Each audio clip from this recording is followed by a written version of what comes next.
I'm Donna Gates. I'm the author of the Body Ecology Diet. We have a program for children with autism called Bedrock, Body Ecology Diet Recovering Our Kids.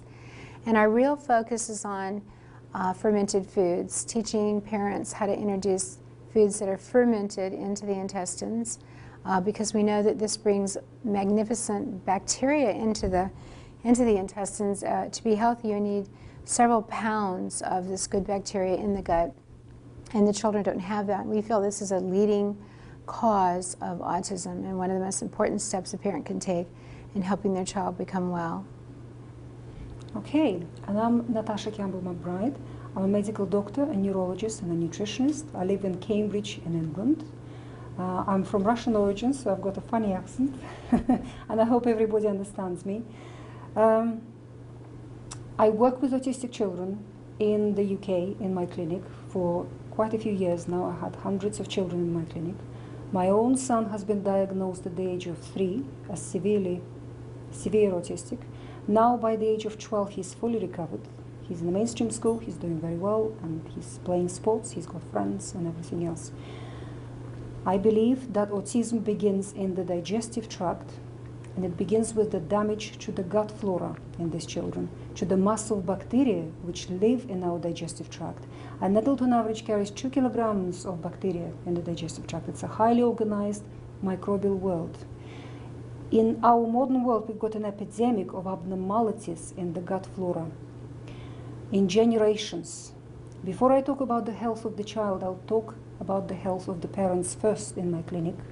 And what I find that every mother of an autistic child has got deeply abnormal gut flora due to the fact that the generation of these moms haven't been breastfed because breastfeeding went out of fashion in the 60s and 70s, because they were exposed to numerous antibiotics which wipe out beneficial bacteria in the digestive tract. They were exposed to contraceptive pill from the age of 16, 17. Contraceptive pill has got a devastating effect on beneficial bacteria in the digestive tract. And they were exposed to the modern foods, to the new processed modern foods. So as a result, by the time young moms nowadays are ready to start a family, young ladies, they have got deeply abnormal gut flora. Babies are born with a sterile digestive tract. In the first 20 or so days of life, their virgin sterile gut gets populated by a mixture of bacteria which becomes that person's gut flora, which will carry their health for the rest of their lives. And this mixture of bacteria comes from the mom. So whatever flora lives in the mom, that's what will populate the child's digestive tract. So if mom has got abnormal gut flora, and that's what I see in the mothers of autistic children, they all have got conditions related to abnormalities in the gut flora, then that's what the baby gets. The baby is also born with an immature immune system. This establishment of normal gut flora in the first 20 or so days of life plays a crucial role in appropriate maturation of the immune system. So because these babies don't get the normal gut flora, they are left immune compromised right from the start of their lives. Then of course vaccinations join the bandwagon, and vaccination is a huge attack on the immune system. And if the child's immune system is already compromised, it does not take the vaccination in a predictable way. It deepens the damage to the children's immune system. As a result, the children fall prey to any infection, any bug that goes around. So they develop ear infections, they develop chest infections, they develop impetigo and other infections. Antibiotics are prescribed to these babies. All autistic children are exposed to numerous courses of antibiotics in the first couple of years of their lives. And antibiotic courses wipe out the beneficial bacteria in the gut, leaving all the pathogenic bacteria out of control, because it is the beneficial bacteria in the gut that control about 500 different known species of pathogens that live in the digestive tract. So as a result, the child finishes up with deeply abnormal gut flora. All these pathogens damage the gut lining, making it leaky. They ensure that the food doesn't get digested properly and absorbed properly, so the child develops multiple nutritional deficiencies.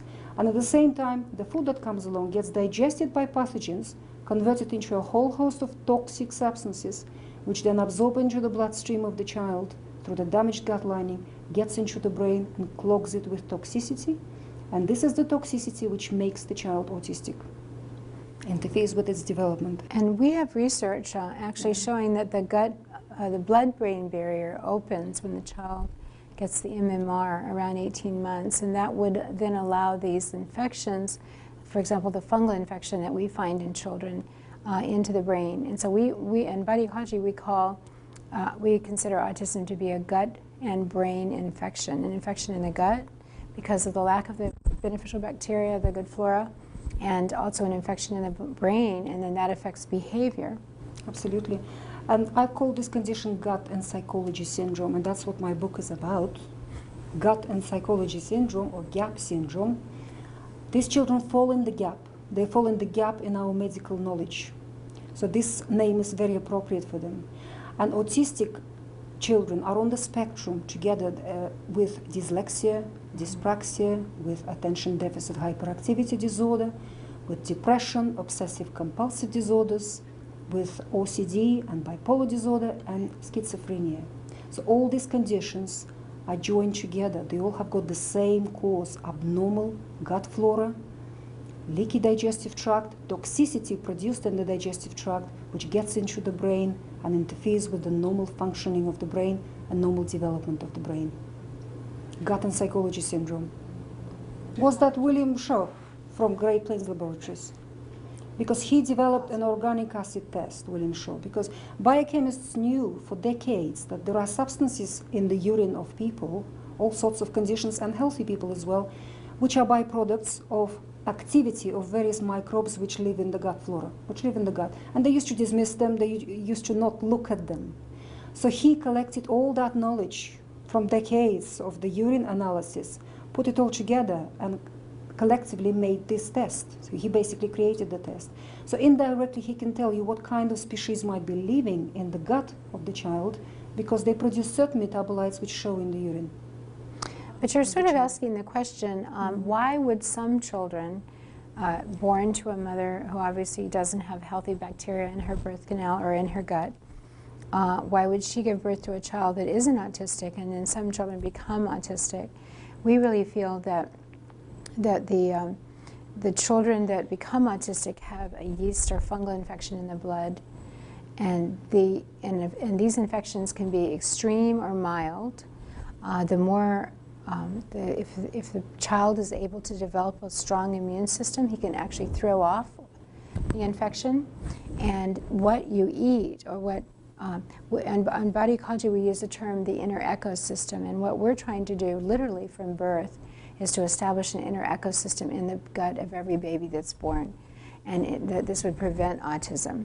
Most of the children, every child I've ever worked with, has a history of colic early on. It's showing that early on they have gut dysbiosis, and what we do is we take the juice off of fermented vegetables, cultured vegetables. In Russia they call it sauerkraut, but these are I don't like to use the term sauerkraut because, and I like to use the term fermented vegetables because sometimes in this country sauerkraut is something sitting in a jar that's pasteurized. We're talking about vegetables that have been fermented, and they're just full of wonderful live bacteria, and we'll take the juice of those vegetables and actually put them right into the baby's mouth and begin to introduce this bacteria just hours after they're born.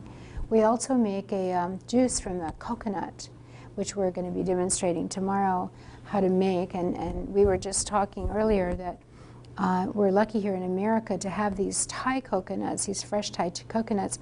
We drain the juice out of these coconuts and we ferment that juice and make a wonderful beverage that all the children seem to be using. And the more they drink of it, the faster they start to get well. So we know for a fact that when we begin to put this bacteria in the gut, it begins to correct digestion. So now there are nutrient deficiencies. They're very starved for a lot of nutrients. They're deficient in proteins, they're deficient in minerals and fatty acids in particular. And they, even if you give them the healthiest foods but you haven't corrected their digestion, they're not going to benefit from those foods. So we start making sure that we correct digestion immediately. And then we also do everything we can to create energy. That means building the energy of the adrenals. We start giving them food that will give the adrenals more energy. The adrenals need lots of minerals. They need B vitamins. They need vitamin C to be and some amino acids. And we're these fermented foods that we introduce actually begin to supply those nutrients to the adrenal. The energy goes up, then the child is also digesting better, and we're beginning to take those first really critical steps in conquering the infections. Like the children have fungal infections in the blood, in the gut, they've got them in the brain. These viruses and the fungus and the bacteria can actually penetrate the brain, and people seem to be missing this infection in the brain. We use the term epidemic. We say that autism is now an epidemic. Well, if it's an epidemic, you need to look to bacteria, fungus, viruses. But you know, we don't see it being caught. Like you don't walk into a room and pick up autism because it's passed from mother to child when the mother's carrying the child. The treatment has to concentrate on the digestive tract. I have yet to meet an autistic child who does not have digestive abnormalities, digestive symptoms, because it is the beneficial bacteria which are the housekeepers of our digestive tract. They coat the whole surface of the digestive tract, protecting it from invaders, from pathogenic microbes and toxins that come along, and at the same time they convert the food that comes along into nourishing substances for the gut lining itself. So they are the mothers, the fathers, the housekeepers of the gut lining, of the gut's integrity and the gut's ability to digest and absorb foods properly. So when the beneficial flora is not there, because the child hasn't acquired it to start with from the mother properly, then whatever the child has acquired has been wiped out by antibiotics and other drugs, and vaccination has interfered there. The children's digestive tract, instead of being a source of nourishment for the child, becomes a major source of toxicity in their gut, in their bodies. So in order to help the autistic child, we have to concentrate on the gut. We need to clear out the old putrefaction, all the pathogenic flora from there. We need to re-establish normal bacteria in there, and we need to heal the gut lining. So diet is 80–90% of success, because a human digestive tract is a long tube. What you fill that tube with has a direct effect on its well-being. I don't know why gastroenterologists don't understand that. So diet is absolutely paramount. It's the number one intervention. And it is not a gluten and casein-free diet. It grieves me to see that gluten and casein-free diet has become the diet for autism, because it only addresses two toxic substances that come from the gut, the caseinamorphins and glutamorphins. There are hundreds of other toxic substances pouring from the gut into the bloodstream and the brain of the child. All those toxins have to be addressed as well, and GFCF diet doesn't address those toxins. So we have to talk about a different diet, a diet which has been developed specifically for healing the gut lining and for re-establishing normal gut flora. And of course the beneficial bacteria have to be introduced in there with fermented because they can foods. Handle those toxins in the intestines. Absolutely, because the beneficial bacteria has an ability to detoxify, to neutralize heavy metals, the mercury, the arsenic, the lead, and other heavy metals, petrochemicals, and many other carcinogenic substances, and many other toxins that come from the environment or are created in the normal digestive process in the digestive tract. They absorb them, they chelate them, and they neutralize them. They render them neutral. So when the bacteria are lacking in the digestive tract, then it's unprotected. The child cannot handle all these toxins coming in from the environment. Are you saying that you have not yet met one autistic child that has a normal? I haven't. I haven't. They simply do not exist. Autism is born in the digestive tract. Autism is a digestive disorder. That's what it is. And the concentration has to be on the treating the gut. Unfortunately, a lot of people get channeled into different thinking, into the mercury thinking and everything else, where digestive symptoms are listed, but they're listed in a long row of other symptoms as just one-off. You can take the symptoms, where we're though, concentrating on the digestive tract. and you can take the symptoms, though, and tie them. Like, for example, just recently in this conference, somebody mentioned that they have been testing children and that are autistic, and they have low levels of DHEA. Now, that's something I noticed, too, and I would love to have it verified. But why low levels of DHEA? You can trace that back to the fact that they're not because of the gut dysbiosis, the adrenals, which produce DHEA, for example, are not being nourished. The body, every single organ in the body has to be nourished. The brain has to be nourished.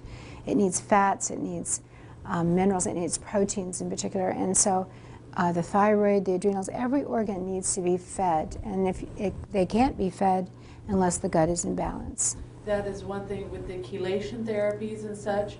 The ones who have success are the ones who've worked on the gut first. Mm.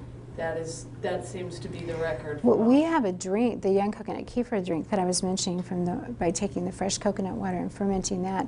It's rich in sulfurated proteins and a lot of B vitamins. It's got a great source of potassium and sodium. It tastes great because you can flavor it. We put it in with other juices like cranberry juice concentrate, blueberry concentrate, pineapple juice, and so on. Add a little stevia to make it taste even sweeter, and we get kids all over the country, to my surprise, actually drinking it. But it chelates mercury right out of the body, but it does so many other things as well. Absolutely. And such a gentle way to chelate, because the other forms of chelation are actually leaving the body stripped of minerals, and our whole goal is to replenish the minerals in the body. So how do parents get access to the product, the kefir? Well, both of us have books that are amazingly compatible. We're just thrilled because we've met each other just a few days ago, and it's so nice to find somebody who's come all the way over from the other side of the world that's arrived at the same conclusions. So both of our books really have tremendous amount of information. I've got the Body Ecology Diet. I'll show you a book, Donna. Yeah. Okay, here it is, right here. Brand new cover.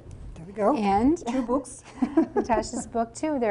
I think people should read both the books, and by the time they're finished, they'll be absolutely convinced that this is the place to focus, and they're going to get results. We have excellent results. Absolutely. Fermented foods are wonderful. It is a traditional, ancient way of introducing probiotic bacteria in the digestive tract, because people didn't have refrigerators and freezers for centuries. That was the natural way of preserving foods. They used to ferment foods. And I think one of the reasons that Natasha has arrived at this is she's from Russia. And Russia is one of the healthiest countries in the world. The children are so healthy in Russia. Do you have autism in Russia? We do. You do? We do. Well, they still have fermented foods, and it'll be interesting to know why they have. Because we have the same epidemic of gut dysbiosis due to error of antibiotics and overuse of antibiotics. And have people abandoned the fermented foods? Because what I'm finding is in countries like Japan, for example, they're abandoning their traditional diets. The new generations, unfortunately, are being channeled into, because after perestroika, all the Western way of living and the advertising and the commercial pressure came in. So young generations are eating much more processed foods than the older generations, and they don't ferment as much. But still, and these cultures, they might have had these fermented foods for thousands of years, but they have no understanding of what they do. So they'll abandon them easily. They'll say, oh yeah, we know these are healthy, but you know, my grandmother always served that. But we need to get back to these foods because they're really, the understanding that we're trying to bring today is that both of us is that these foods are essential to wellness, because they are, both of us are in agreement totally on this, is you're bringing a live force of beneficial beings, thousands, billions of them. You gave a great statistic about the tennis court. Absolutely. The surface of the gut is equal to a surface of a tennis court. And this tennis court is covered by bacteria in a healthy situation. There's a thick band of bacteria attached to it. So, and as long as these bacteria are all beneficial, there's about 2 kilograms of bacteria in a healthy human gut. There are more cells there than there are cells in the entire human body. There is more genetic material in there than in the entire human body. And this genetic material is very powerful. It interacts and talks to the genetic material in the human body, and it affects the way the genes are expressed. So that there's genetics for you. There's the connection with genetics. But I have to say that humans used to consume beneficial bacteria for millennia, ever since we were created, whichever way we were created. Because we used to drink waters from streams and wells, and those were full of bacteria, full of soil bacteria. And the soil bacteria produces tannins and produces humic acids, which are the natural way for us to absorb minerals, because humic acids chelate inorganic forms of minerals from the ground, and that's the only way that plants can absorb them, and we can absorb them, because these acids are absolutely important for us. When we started drinking tap water, which is chlorinated, we have removed all these bacteria. You know that in every country in the world, when the chlorination of the tap water was introduced, the nation went through an epidemic of appendicitis. It's been recorded in Russia, it's been recorded in Britain, in Europe, in Singapore, and in China. Every time when the chlorination of the tap water was introduced, the nation went through an epidemic of appendicitis because something very important was removed from the water, which people were used to. And that caused an epidemic. That's right. And chlorine destroys the beneficial bacteria. Chlorine destroys the beneficial bacteria. And people also used to supplement their diet all the time with fermented foods because that was a natural way of preserving foods. People used to ferment grains, meats, fish, vegetables, dairy products. Pretty much every food on earth is fermented. In every culture there are some fermented foods. So people were supplementing their diets with a lot of live beneficial bacteria all the time. So we need them. Our bodies have been designed that way. I have to say that most probiotics, commercially available probiotics on the market, are prophylactic. They have not been designed to make a difference. They have been designed for healthy people to generally stay healthy. Autistic children need interventional strength probiotics, therapeutic strength probiotics, which have got varied mixture of different species of bacteria, strong enough, in enough numbers, in big enough numbers to make a difference. Intervention probiotics, I've got my own probiotic that I use in my clinic in Britain, called BioCult. These probiotics cause a die-off reaction because when you introduce them into the gut, they start killing off the pathogenic flora. And when these critters die, they release toxicity. And these are the very toxins which make the child ill and make the child autistic. So initially, if you introduce a large amount of this interventional probiotic into the child's digestive tract, you'll get a so-called die-off reaction when the symptoms get worse. That's why with these probiotics it is important to start from a tiny amount, gradually build the dose up to a therapeutic level, and then the child stays on a therapeutic level for a few months, because that's how long it takes to drive out pathogens and to replace them with a beneficial flora. We have 7 principles on the Body Ecology Diet, and one of them is the principle of cleansing. One of the things just looking back on this last couple of years that I've worked with autism and with mothers in particular, one of the things I had to begin to really teach the first groups of mothers that I worked with is this principle of cleansing, because when you start to get well, when the body, when there's more energy in the body, the first thing the body's going to do with that energy is push out toxins, because it's got to get those toxins out or you'll never get well. And then when the toxins are out in the bloodstream, when they're coming out in the skin or whatever, when there's a fever, the mother thinks her child, the diet isn't working. These good changes that she's been doing, well, they're not working for her child. He suddenly becomes sick. That's what they think. But so if we could start to people could start to understand that the body does cleanse itself. It's designed, this ability to cleanse is embedded in the very, very, very creation of this body. And we've got to get the toxins out, and when they come out, it can be an uncomfortable process. As I look back over the last couple of years where I've been working with autism, and I see the mothers who've gotten their children well, I realize the mothers are key. They have a courage to trust that the fever that their child is having, or the flu-like symptoms, or the fact that he's lying around tired and miserable, they trust that when he goes through this, he's going to be better off.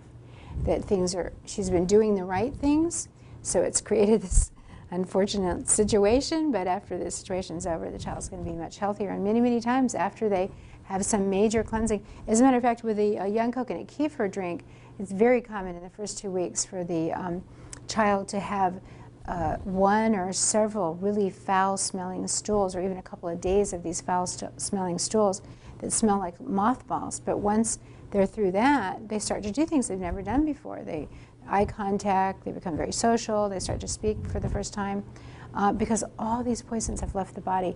And in children, I always say they have this seed power to organize these poisons out of the body. They have the ability to heal much more quickly than an adult does. So we want to catch the children as young as possible. When we can get them, well, first of all, ideally, there should be never another child born with autism ever again. I think we know enough now to prevent it completely. But for the children who have come here and who are autistic at this time, I think that the earlier we get them, the faster we can turn them around. But there's even, with the older children we've worked with, we haven't had anybody who hasn't making tremendous progress.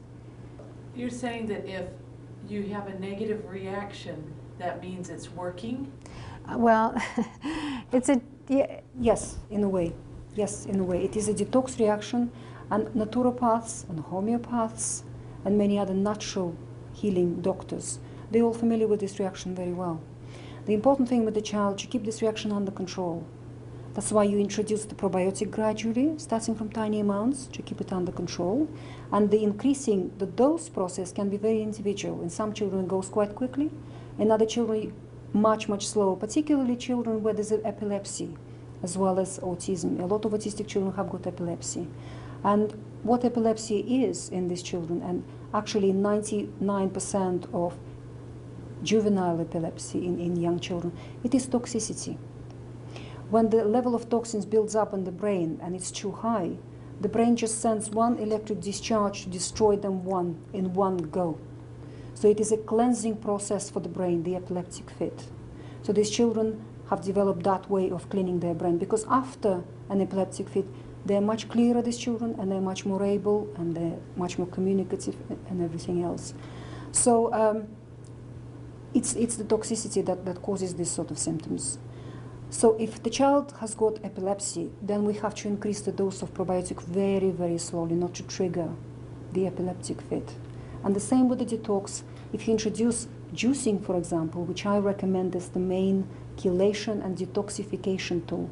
I do not support chelation, I do not support drug approach in young children. I believe that children should be healed with food, with natural approaches. Juicing is a time-proven, wonderful method of removing all sorts of toxins from the body, including the mercury and other heavy metals.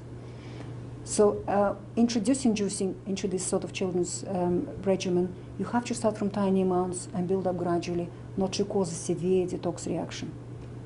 Good. Now, if a parent says, oh, this just isn't working, and you see that the parent's handing their child a Coca-Cola and fries as, you know, after they have their kefir.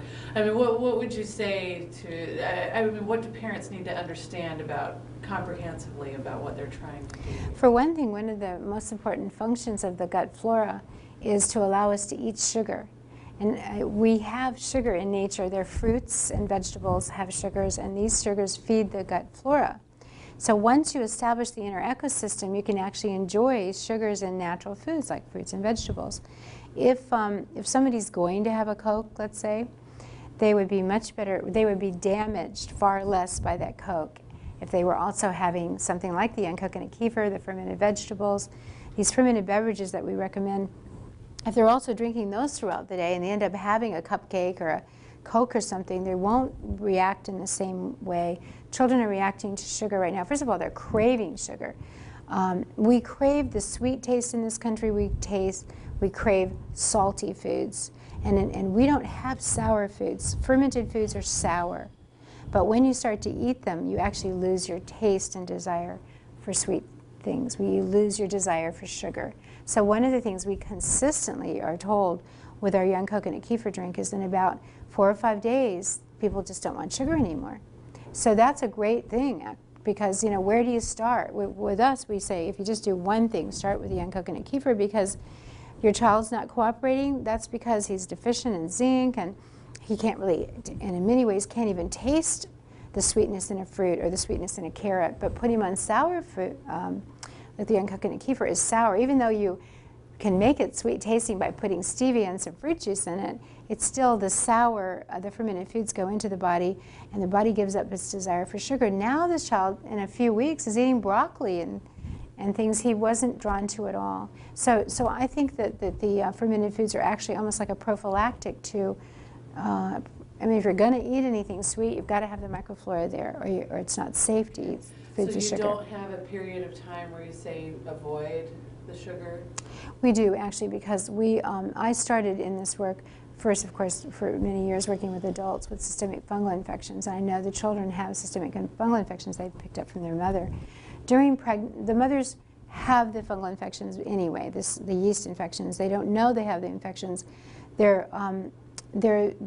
mothers having babies today are the daughters of the baby boomers. And the baby boomers were introduced to antibiotics more in their teen years, but by the time we had our children were literally raised on antibiotics, and now these are the young women giving birth to babies today.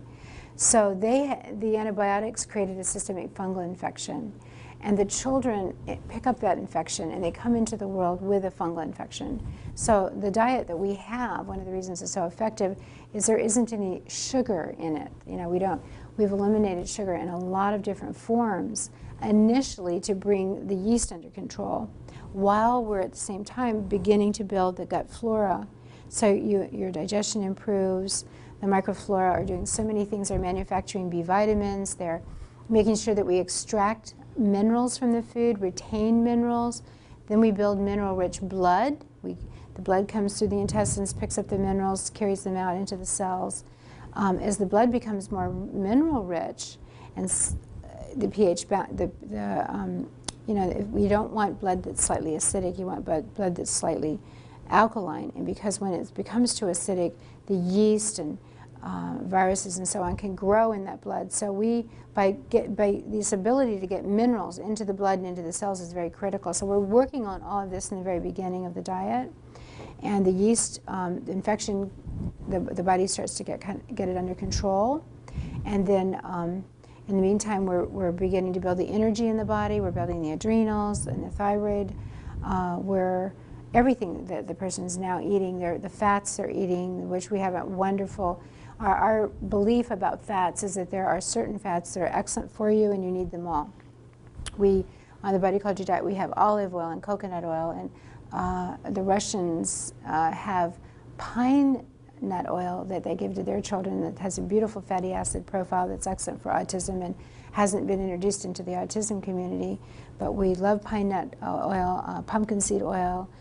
We like raw butter because the raw butter helps heal the mucosal, the gut lining, and allows the bacteria to nestle in and stay there so that they'll colonize.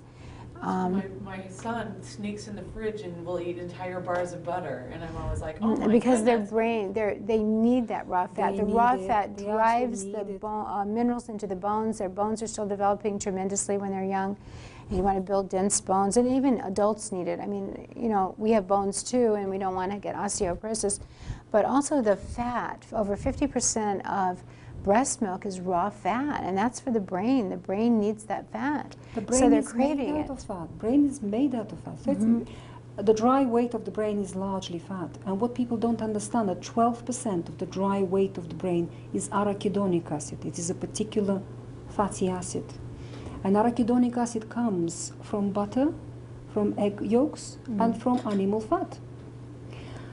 Children who are toxic, and not only autistic children, but schizophrenics and obsessive compulsive disorder adults and depressive adults and lots of other people with psychological and psychiatric conditions, they lose arachidonic acid in droves because the toxicity and the inflammation in the body leaches it out of the cell membranes.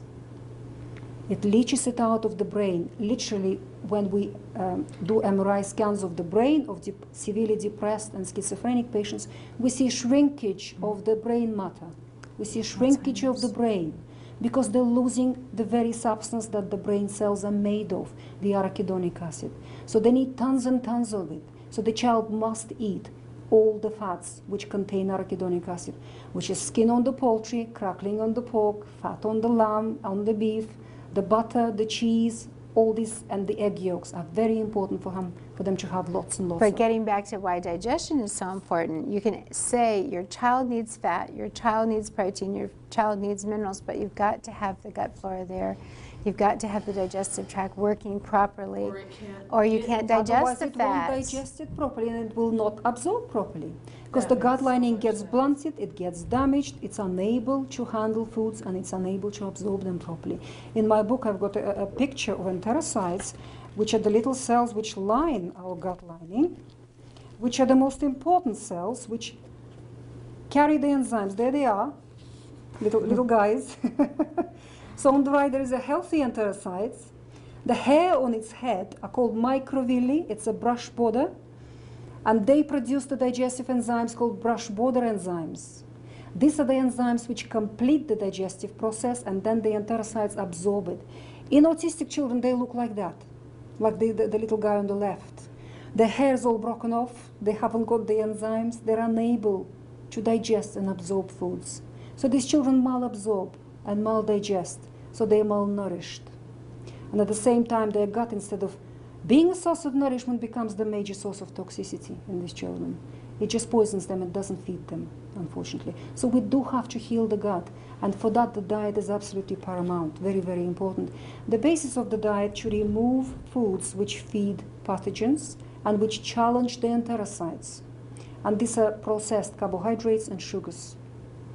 The only sugars which are allowed in the diet are monosugars, which come from ripe fruit, from non-starch vegetables. Honey is allowed, and dried fruit is allowed on the diet. All the rest of it, which means all the grains, starchy vegetables like potatoes, sweet potato, yams, Jerusalem artichokes, and parsnips have to be out as well. Beans and pulses are very hard to digest, so they're also out in the initial stages of the diet. Later on, as the gut heals and becomes more robust and more able to handle foods, certain beans and pulses can be introduced gradually. And the way food is prepared is so critical too. For example, we also, on our Bedrock program, you can't take all the sugars away from children, and they've got to have something to eat. So we say, okay, have some of the more sour fruits because they have less sugar in them. Lemons, limes, cranberries, blueberries, strawberries, pineapple, they're more sour. And then if our children are also eating cultured veggies and drinking the young coconut kefir drink, and so we know that the microflora in there actually eating up the sugars in the food. But when I am a big believer in grains. I know that 8 out of 10 of the autistic children are blood type A, but the grains that we have on the Body Ecology Diet are quinoa and millet, amaranth, and buckwheat, and they are really not true grains. They're really seeds that are grain-like. They're very high in protein, and how we prepare them is critical. I encourage people to wash them and soak them for at least 24 hours, and we actually put something in the water that's fermented to break down the proteins and the phytic acid. So by the time you drain those grains and cook them, they're so digestible, and that makes all the difference in the world. As humans, we have the ability to look at something and say, well, this could be a good food, but it isn't digestible. So what can we do to make it more digestible? So fermenting, whenever you use fermented food, whenever you ferment something, you increase its nutrients hundreds of times, and you make it more digestible as well. So this is why that's really the finest way to, the finest foods that you can put in the body are the foods that are fermented, and they have these unseen beings in those foods. We have no idea that they're there since we can't see them, which is a good thing. Who would want to see little bugs crawling around on your food? But they're there, and they're good, and when we eat the foods, they make it through the stomach acid, they make it down into the intestines, and they just do wonderful things. They,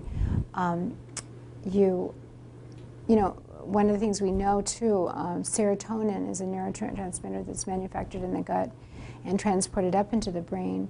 There's the entire health of the body is really determined by what's happening in the gut. We believe that the gut flora are actually very much aware at all times of what's going on throughout the whole body. We have 2 brains in our body. We have one in our intestines that we call the enteric nervous system, and then we have another brain in our head called the brain and the central nervous system. But the 2 brains are actually connected by the vagus nerve, and they really function as one. If the microflora are in there communicating to the gut wall, and there is research showing that the microflora actually can communicate to the gut wall, and they can even tell the gut wall to grow more blood vessels so that it absorbs more nutrients. But it communicates to the gut wall what's going on. It's very, very possible, and this is where I'd love to see a lot more research on this information being picked up, moved up into the brain and the head, sent out into the body, and by the same token, information that's in the body is relayed back down into the gut where the microflora is existing, and they are very much aware that the body needs calcium or the body needs more proteins at this moment. And I've noticed myself, because I've been eating fermented foods for years, my intuition has really become outstanding. And I think that, you know, if I need something, I know exactly what my body needs. I think that the fermented foods have helped purify my body, and that's what we see with everybody that's eating the fermented foods. Their bodies become cleaner because the microflora are actually keeping the intestines cleaner. Therefore, the lymph system's cleaner, the liver's cleaner, the blood's cleaner, the cells are cleaner. And as the body becomes cleaner and more well-nourished, and when you have these microflora living inside of you, you just know what to, you know, feed yourself. And you also just have a sense of, like, even when people come to my house, I just know what it is their body needs. And I think we all have that intuition, but we're so gunked up with chemicals and toxins in our body that we don't even have access to our intuition anymore. But it's a normal part of a healthy body.